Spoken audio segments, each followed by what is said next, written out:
گفتگو کریں گے جو یوم انہدام جنت البقیع کے حوالے سے. تو سائیں کا موقف کیا ہے؟ سائیں، یوم انہدام جنت البقیع جو ہر سال کی طرح اس سال بھی منایا جا رہا ہے آل سعود کی حکومت کے خلاف، تو اس سلسلے میں آپ کیا کہیں گے؟ سب سے پہلے تو میں آل سعود پر لعنت بھیجوں گا. جو اس جرم میں شریک ہیں وہ سب لعنت کے حقدار ہیں. جناب پاک سیدہ اور ان کی اولاد کے مزارات جو ہیں وہ دھوپ میں ہیں، انہیں مسمار کر دیا گیا. اور جو کچھ آپ دیکھ رہے ہیں ظلم کی ایک انتہا ہے.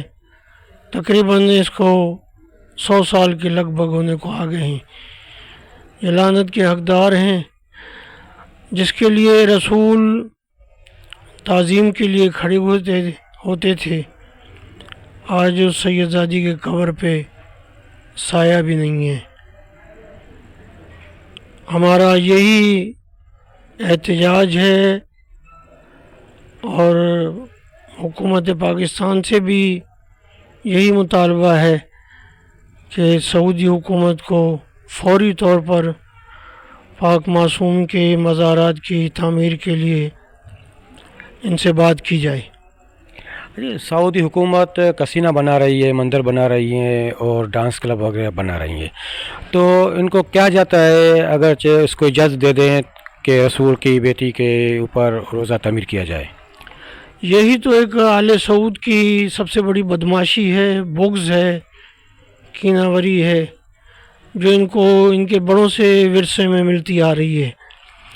جو جگہیں پاک تھیں جن کے لیے قرآن میں ذکر کیا گیا، ادھر اب مندر کھل رہے ہیں، ڈانسوں کے لیے کلب بن رہے ہیں، شراب کے بار کھل رہے ہیں، لیکن محمد و آل محمد کے مزارات پر کوئی سایہ نہیں ہے. اس سے بڑی اور کیناوری کیا ہوگی؟ سادات ہوم ٹی وی اپنے فرائض وقتاً وقتاً سر انجام دیتی آ رہی ہے، تو آپ سادات ہوم ٹی وی کے حوالے سے کیا کہیں گے؟ میں سادات ہوم ٹی وی کو سلام پیش کرتا ہوں کہ سارا سال ان کی ایک مومنٹ ہے جو عزاداری کے سلسلے میں چلتی ہے، وہ اسی ماں بارگاہ میں ہو یا لاڑکانہ میں کہیں بھی ہو، سادات ہوم ٹی وی والے وہاں پہنچتے ہیں، لائیو کوریج دیتے ہیں. ان عزاداریوں میں میری تو دعا وہ ہے کہ مولا امام حسین کا صدقہ ان لوگوں کو دن دوگنی اور رات چوگنی ترقی عطا ہو، اور محمد و آل محمد انہیں اپنے امان و پناہ میں محفوظ رکھیں.